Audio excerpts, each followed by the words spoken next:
Shalom. I want to start off by giving all glory and honor to Yahweh, Bahashim, Yahweh Shai, Bahashim Rakakwadash. Double honors to the apostles and elders of Great Millstone who rule well, and peace and salutations to the hopeful elect.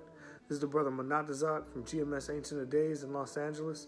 And I just want to get into a lesson on how the movie of the Most High, the story of Jacob and Esau, is a story of good and evil. And usually when you have a movie, you have a protagonist and an antagonist, okay? Which is to say a good guy and a bad guy, so to speak. And the Most High used those concepts while dictating the reality that we live, because everything in the spirit world ordains what happens here on the physical plane, okay? The Most High is in control of everything. And we typically use the themes of a movie, which goes back to the word theos, right, which means God. We typically use the themes of a movie to describe how the events of our reality play out. Now, we look all throughout history, and we can see that there's a common theme, okay? And through the Spirit, I want to get a couple scripts, because I want to use this particular lesson as an introduction to a small series that I want to do, Lord willing, going into knowing thy enemy, okay? Because the Lord's chosen people, which are the Israelites, have had a common enemy throughout the scriptures. Now, true indeed, out of the 18 nations, every nation outside of Israel is our enemy, but we've had a main antagonist, so to speak, throughout the course of history. But without further ado, I want to grab a couple scriptures just to bring the point home. This is Isaiah 45, verse 7. Just to set the stage. Okay, this is Isaiah 45, verse 7. Actually, let's start at verse 5, because this is basically going into how the Most High Yahweh, who the world ignorantly calls God, among other things, is in control of everything. This is Isaiah 45, verse 5. I am Yahweh, Ba'ashem Yahweh Shai, and there is none else. There is no power beside me. I girded thee, though thou hast not known me, that they may know from the rising of the sun and from the west that there is none beside me. I am Yahweh, Ba'ashem Yahweh Shai, and there is none else. I form the light and create darkness. I make peace and create evil. I, Yahweh, Ba'ashem Yahweh Shai, do all these things. I mean, that's pretty much plain and simple. But I do have a precept, okay, which is Job 12 and 16. Let's hit Job 12 and 16 through the Spirit. Job 12 and 16, which reads, with him is strength and wisdom. The deceived and the deceiver are his. Going to show that there is no free will. The Most High is in control of everything, okay? And which harkens back to my point about the movie. Now, we do have the script, okay? We have the movie script. And us in this reality are just the cast of characters, fulfilling our lot, okay? I want to get Daniel 4. Daniel 4 and 17.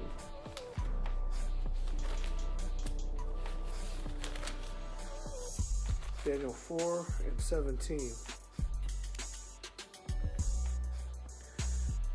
This manner is by the decree of the watchers, and the demand by the word of the holy ones, to the intent that the living may know that the Most High ruleth in the kingdom of man, and giveth it to whomsoever he will, and setteth up over it the basis of men.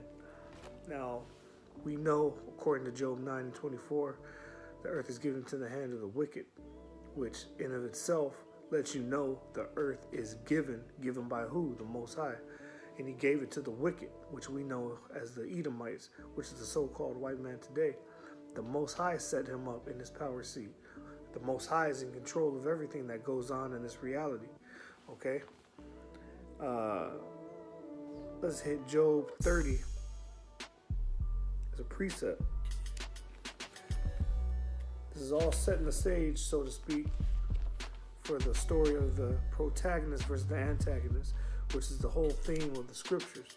Jacob versus Esau, the Israelites versus the Edomites, good versus evil. Okay. Now, we just read how the Most High rules in the kingdom of men and set up the basis of men to rule. Now, this is Job 30 starting at the top. But now, they that are younger than I have me in derision, whose fathers I would have disdained to have set with the dogs of my flock. They that are younger than I, Job is talking about the Edomites. He says they are younger than I. Why? Because the Edomites came from us. Okay? Jacob is the former of all things, but Esau also came from a so-called Israelite, Jacob and Esau. Okay? Jacob and Esau were the sons of Isaac, and he says they are younger than I because they technically came from us. Okay? And it says, whose fathers I would have disdained to set with the dogs of my flock. Why?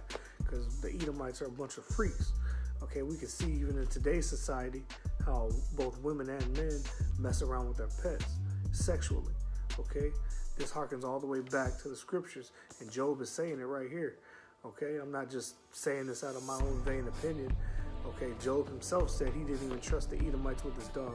And scriptures say if man lay with beasts, that both should be put to death. Okay, which just goes to show how base of a man the Edomites are. Okay, verse 2, yea, whereto might the strength of their hands profit me, in whom old age was perished. For want and famine they are solitary, fleeing to the wilderness, in former time desolate and waste, who cut up marrows by the bushes and general roots for their meat, which is basically going into how they lived, okay, out in the wilderness. Now, it's common knowledge that the Edomites call themselves Caucasian, but a lot of them don't even know where that comes from.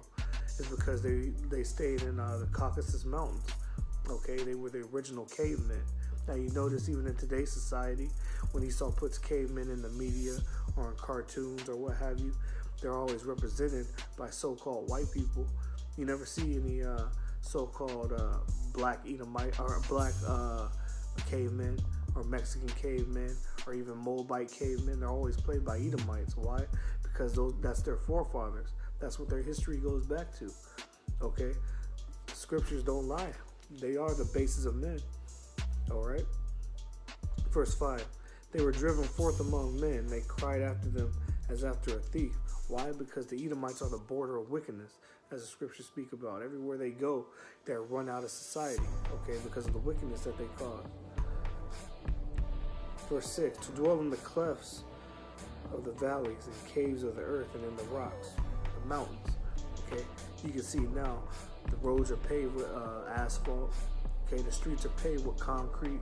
Got buildings rising to the sky. Okay, made of all sorts of stone and slab. These are all reminiscent of their what's in their spirit to live in the mountains. Okay, we're supposed to let the ground breathe, the earth flourish, but everything is covered in concrete. Okay, you often hear a term in today's society called the concrete jungle, which is these inner cities and the freeways and everything. Okay, this is Esau society. It's in his spirit to live this way and to dwell this way. Okay, verse 7. Among the bushes they brayed, under the nettles they were gathered together. And braid basically means when when an animal neighs, like a horse, like an animalistic call, groaning, grunting, the typical caveman sound. Okay. The scriptures here are bad, man. It's a history book, okay? These Edomites know who they really are, and the scriptures are bringing it out. Verse 8, just to bring it home. They were the children of fools, yea, children of base men. They were viler than the earth, which just goes to show how low these Edomites are regarded in the eyes of the Lord, okay? They are the true antagonists. Now, just to break these words down, because I've mentioned them a couple times, protagonist basically goes into the hero character or the good guy in terms of movie talk or story talk, so to speak. By definition, a protagonist is the leading character of, or one of the main characters in a drama, movie, novel, or other fictional text. Okay, now who is that according to the scriptures? That's Israel. Okay, the main figure or one of the most prominent figures in a real situation. Now, when you break that down, okay, according to the different stories and lessons in the Bible, that goes into the elect. Okay, because the elect are the main figures of their nation. Okay. Another definition, the last one, is an advocate or champion of a particular cause or idea. And what is that? That's righteousness. Okay, the Israelites, being represented by Yahushua and the elect, are fighting for righteousness. Now, the antagonist, which is the bad guy or the opposition, right, is a person who actively opposes or is hostile to someone or something. An adversary. Now, we know the main adversary of the scriptures on the spiritual side is Satan, whose name means adversary, right? But the physical manifestation on earth is played by the nation of Edom, the Edomites, the so-called white people of today, right? They're adverse to everything that is righteous, basically polar opposites, and in so they're contradictory. Now, we can go through history, and I have a couple examples. Theodore Roosevelt, who quoted that a thorough knowledge of the Bible is better than a college education. Not that they know the truth of the scriptures, but they know enough of our spiritual text to know the truth and the power that's in it. Now, you see in the book of Eli, Gary Oldman's character said that it's not a book, it's a weapon, okay? Because of the power of its words, how it could move people and persuade the minds. And we see that today with the different religious groups from Christianity, Catholicism, and all the different branches that break off from it. They all use the scriptures for their particular agenda. But people are persuaded by these words, even though they're taught, not according to righteousness, but because of the power that's in it. Okay, these people are moved to believe what their pastors are teaching them. But the truth of the scriptures, now that the books have been opened by Yahushua, are flowing through great millstone through the apostles and elders and the men on down. Okay. And another quote from Ronald Reagan, another so-called Edomite, who in a speech in 1983, I believe, said that the Bible should be the law of the land. Now, that's interesting considering these so-called Edomites break every law in the book, literally. Okay, which just goes to show how contradictory these so-called white people are. Okay, they're silver-tongued devils, right? They'll tell you anything and have you believe in a lie just to keep you docile and in that dead state, Stockholm syndrome, right? Which a lot of our people are stuck in. Now, it's interesting because even today, with our current president, Donald Trump, number 45, right? Every president has sworn in on the King James Bible, which includes the Apocrypha. Yet, the Apocrypha in the scriptures is still not considered canon. Yet, it's okay for every president to swear on it when they're inaugurated into office, right? And for the first time in history, the presidential advisor used a speech which quoted scriptures from the Apocrypha, which just goes to show that even the Edomites know the truth of the scriptures and the truth of these words. Okay, I just want to get this just to set the stage, Lord willing, for the lessons that I want to bring out and the scriptures I want to bring out, dealing with Israel being the protagonist of the scriptures and Esau being the antagonist, and how in these last days we as a people need to know our enemy, because we do have an enemy, and his name is Esau.